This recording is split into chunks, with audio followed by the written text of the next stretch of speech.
किसी ने ली हुई है, किसी ने शेरवानी, से पूछ लीजिए कि वो सूट में लेंगे, अचकन में लेंगे, वेस्ट कोट में लेंगे, शेरवानी में लेंगे। खुदारा ये बदमाशी की सियासत ख़त्म करें। ये मुझे समझ नहीं आता, मैं बार बार कहता हूँ।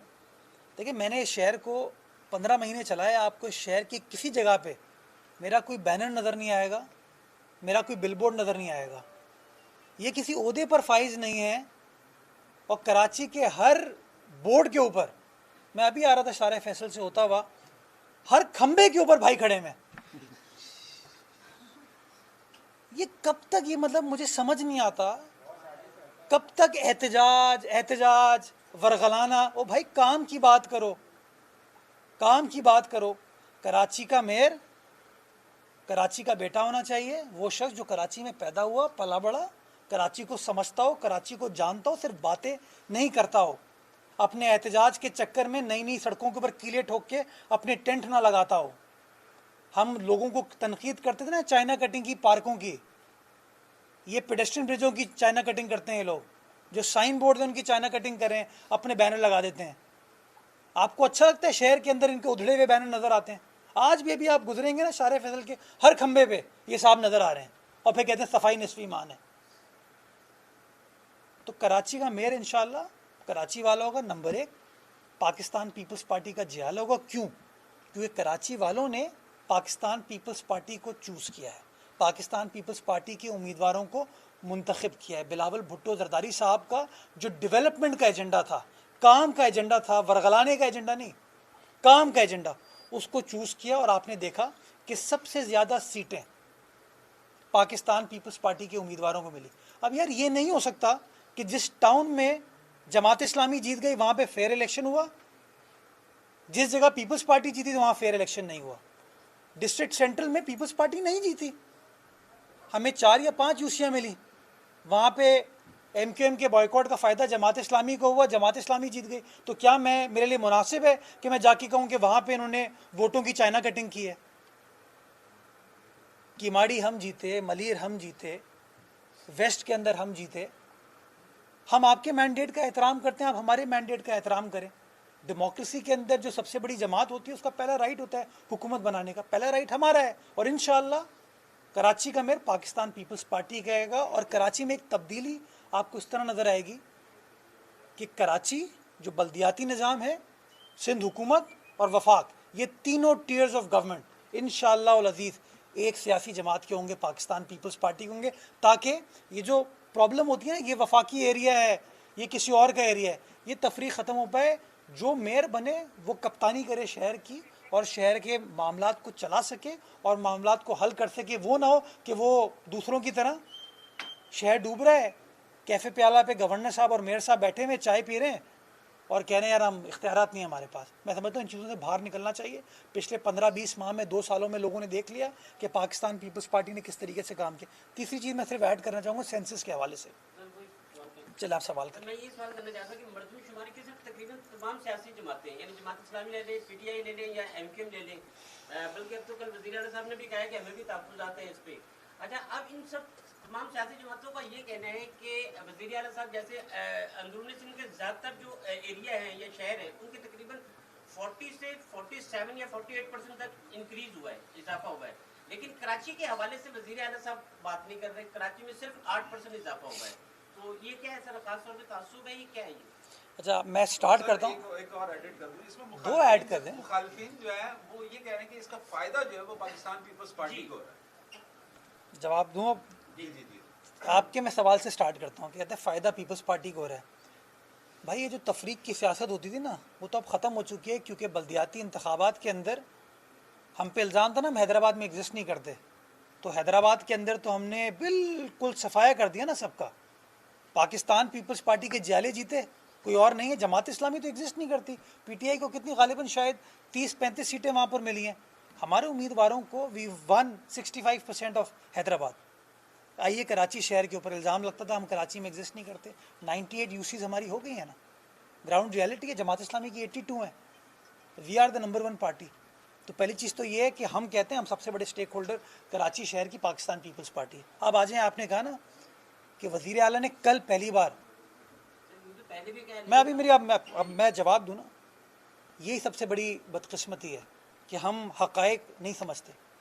वज़ीर आला सिंध ने सबसे पहली बार मरदमशुमारी के ऊपर तनाज़ा 2017 में खड़ा किया था। जब 2017 में शाहिद खाकान अब्बासी था, वज़ीर आज़म थे, और MQM ने उस वक्त भी उनको वोट दिया था। हुकूमत में नहीं बैठी थी लेकिन वोट उनको दिया हुआ था। तो पहली बार जब मरदमशुमारी अप्रूव होने के लिए आई मुश्तरका मफादात काउंसिल में, शाहिद खाकान अब्बासी था, वज़ीर आज़म थे, तो वज़ीर आला सिंध ने वहाँ एहतजाज किया और कहा कि मेरे सूबे की, मेरे शहरों की आपने सही आबादी रिफ्लेक्ट नहीं की है, और कराची सिंध का दारुल खिलाफा है। जो ये कहते हैं ना कराची की बात नहीं की, ये गलत प्रोपेगेंडा करते हैं। हमने एहतजाज किया और हमने कहा आप सेंसस का ऑडिट करें। 5% ऑडिट का फैसला हुआ। तमाम चीज़ें ऑन रिकॉर्ड है। आईनी तरमीम आई फिर 24वीं, ताकि 18 के इलेक्शन हो सके। 18 के इलेक्शन के बाद इमरान खान साहब इक़्तिदार में आ गए। 2018 से लेकर 2021 तक इमरान खान साहब ने मरदमशुमारी के मसले को एड्रेस करने की कोशिश ही नहीं की।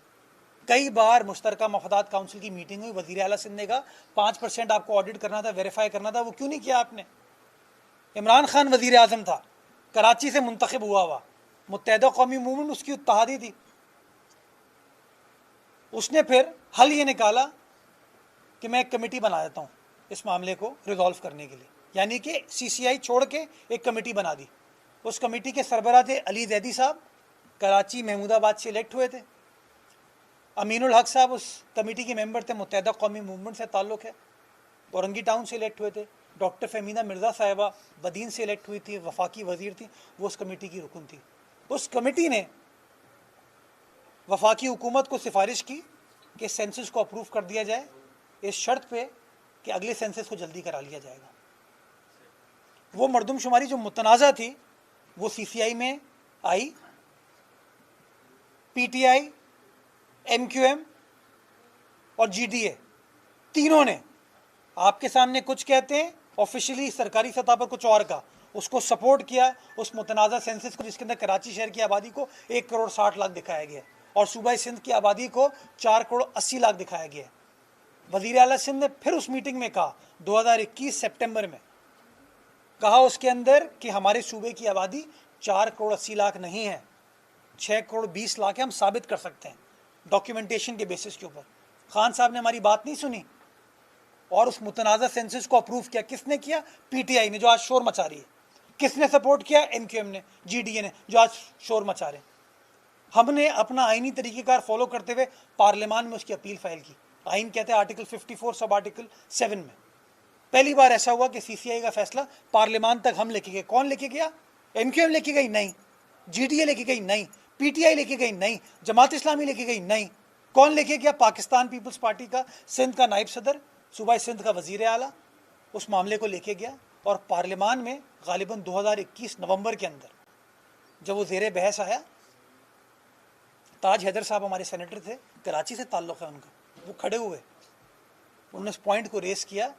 लेकिन उस वक्त पार्लियामान में PTI थी, MQM थी, GDA थी और जमात इस्लामी भी थी, क्योंकि मुश्तरका इजलास था। चारों ने पीपल्स पार्टी का साथ नहीं दिया और इस तरह वो मुतनाज़ा सेंसस अप्रूव हुए।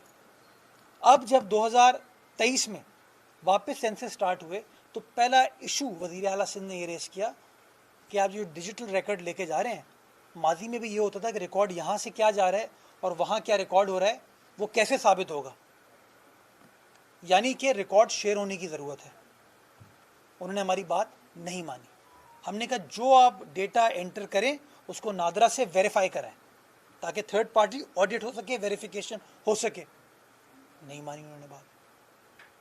हम बार बार एहतजाज करते रहे। BCO खुतूत वज़ीर आला सिंध ने लिखे।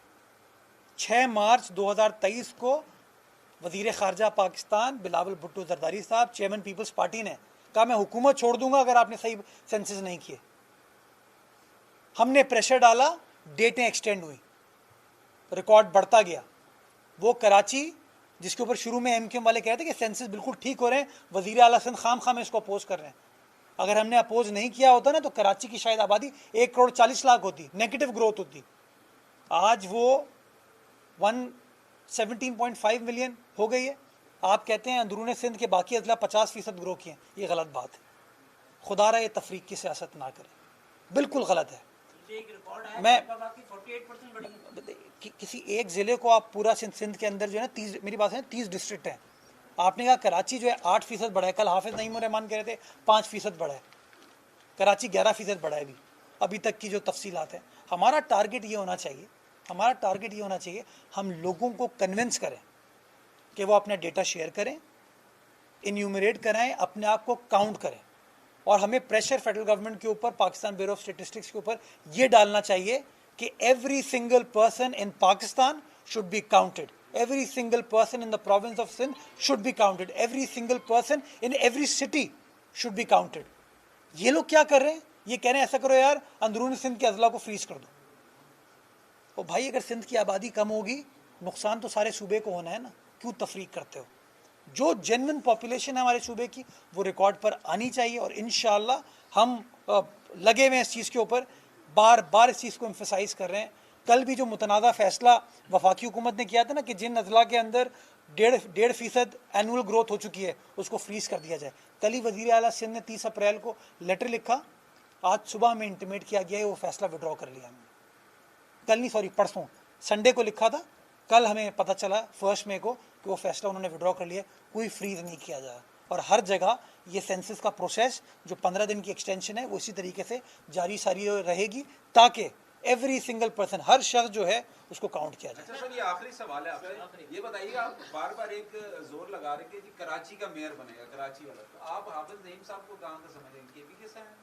मैं किसी के ऊपर ना इल्ज़ाम लगाता हूँ ना तोहमत लगाता हूँ। बार बार जिक्र किया। नहीं, आप क्या फैसला हो गया हाफिज नईम रहमान साहब बन रहे हैं? नहीं, आपने तो फैसला कर लिया ना। मैं तो ये कहा- आप कह रहे हैं कि कराची वाला बने। मैं तो कह रहा हूँ कराची वाला कौन बने, कौन सी पार्टी से होगा? भाई पीपल्स पार्टी अल्हम्दुलिल्लाह, मैं तो कह रहा हूँ, एक बार नहीं कई बार कह चुका हूँ, पाकिस्तान पीपल्स पार्टी का उम्मीदवार होगा, जाला होगा, कराची वाला होगा, मतवाला होगा, और दिल लगा के दबंग तरीके से शहर की खिदमत करेगा।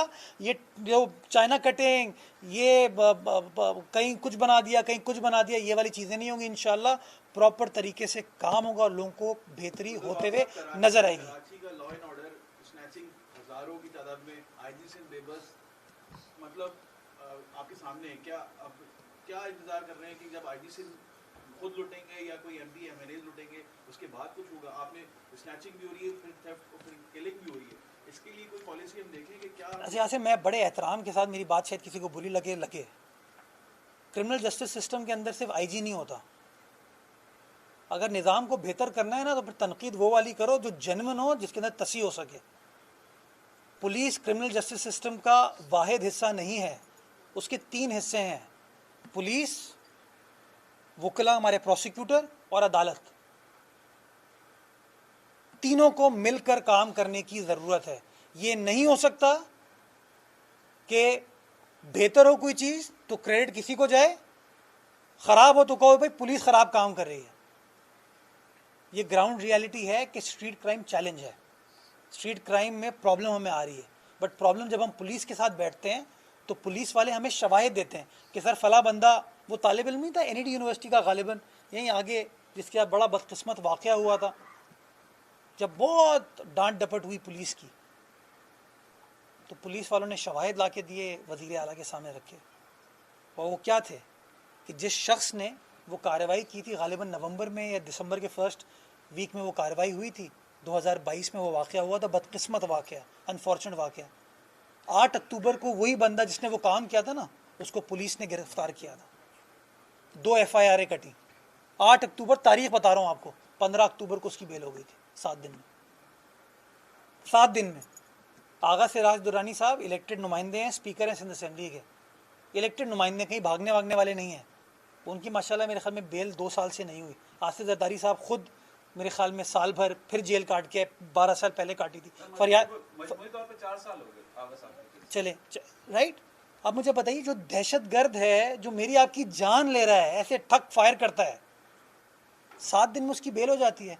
सवाल आप पूछते हो आईजी से, आईजी बेबस है? हाँ, अदालतों के सामने हम बेबस हैं। कभी किसी जज साहब से आपने सवाल पूछा? अभी बड़ा बदकिस्मत वाक़या खैरपुर में हुआ है, वो सारंग शर वाला, उसकी वीडियो है, वो बच्चा रेप हो रहा है, मोलेस्ट हो रहा है, बाइज्जत बरी हो गया वो, सब ने इल्ज़ाम है, सोशल मीडिया दे रहे इल्ज़ाम लगा, सिंध हुकूमत फेल हो गई। सिंध हुकूमत ने छोड़े, सिंध हुकूमत ने तो कार्रवाई की, पुलिस सिंध हुकूमत का हिस्सा है, कार्रवाई की, गिरफ्तार किया, FIR कटी, इन्वेस्टिगेशन हुई। बट इंसाफ करना, फैसला वो हमारे हाथ में नहीं है यार, वो इंडिपेंडेंस ऑफ जुडिशरी है। कुछ मैं बार बार कहता हूँ, कहीं ना कहीं इन चीज़ों के ऊपर बात की जाए। We are a state, we are a nation. उस नेशन के 3 पिलर्स हैं, एग्जीक्यूटिव, लेजिस्लेचर, जुडिशरी। उन 3 पिलर्स को मिलकर काम करने की ज़रूरत है, तभी हम आगे बढ़ पाएंगे। ये नहीं हो सकता कि एक इदारा कुछ कर रहा हो, दूसरा इदारा कुछ करो, तीसरा इदारा कुछ कर रहा हो। मैं बड़े एहतराम के साथ कहता हूँ, as a Pakistani who has all stakes in Pakistan, मैं बाहर से तालीम हासिल करके वापस इसलिए आया था कि इस मुल्क की खिदमत कर सकूँ, मुल्क में काम कर सकूँ। मेरे बच्चे हैं, मेरी फैमिली है, आपके बच्चे हैं, आपकी फैमिली है। खुदारा सिस्टम तभी बेहतर होगा जब हम बहादुरी के साथ ये सवाल पूछ सकें। कभी किसी ने सवाल पूछने की जरूरत की? नस्ला टावर गिरा दिया आपने, नस्ला टावर गिरा दिया आपने, और 1 कॉन्स्टिट्यूशनल एवेन्यू इस्लामाबाद में जो इसको रेगुलराइज कर दिया। कभी किसी ने सवाल पूछा ये? आज भी शारे फैसल से आप गुजरोगे, आपको वो गिरी हुई मुनज़्ज़म इमारत नज़र आती है, और वो आप इस्लामाबाद जाओगे तो आपको 1 कॉन्स्टिट्यूशनल एवेन्यू पे वो बुलंदो बाला इमारत नज़र आती है। अगर रेगुलराइज करना था तो 2 उसूल क्यों हैं? ये सवाल आप कभी नहीं पूछोगे। तो खुदारा मैं समझता हूं हमें चीज़ों को ऑब्जेक्टिवली देखने की ज़रूरत है। एक आखिरी और सवाल क्रिमिनल जस्टिस, मैं बार बार कहता हूं, क्रिमिनल जस्टिस सिस्टम, ये जो हमारी लॉ एंड ऑर्डर सिचुएशन है, इसके अंदर जब तक मैं समझता हूं पुलिस, प्रोसिक्यूशन और जज साहिबान मिलकर काम नहीं करेंगे, तब तक मैं समझता हूं ये चीज़ नहीं तो होगी। आप भी पूछ सकते थे। कौमी असेंबली में एक सीनियर जज जो हैं वो वहाँ बैठे हुए थे और स्पीच कर रहे थे, तो ये सवालात तो आप लोगों ने भी पूछ वो सकते। सवाल जवाब का हमें मेरे तो हक ही नहीं है कि हम किसी जस्टिस से हम ये सवाल कर सकते। यार अच्छा, ये आपने बड़ी अहम बात की कि आपको हकी, मतलब सियासतदानों का बेड़ा गर्क करते रहो, हुकूमत का मेरी बात तो सुने ना यार, प्लीज़। उनकी आप रिमार्क्स को टीवी पे चला सकते हो। मैं खड़ा हुआ था ना गुलजार साहब के सामने, मुझे कहा था लीज कैंसिल कर दो, मैंने मना कर दिया था। कभी आपने टीवी पे रिपोर्ट किया है कि आज फला अदालत के अंदर 100 केस लगे हुए थे, 90 एडजर्न हो गए?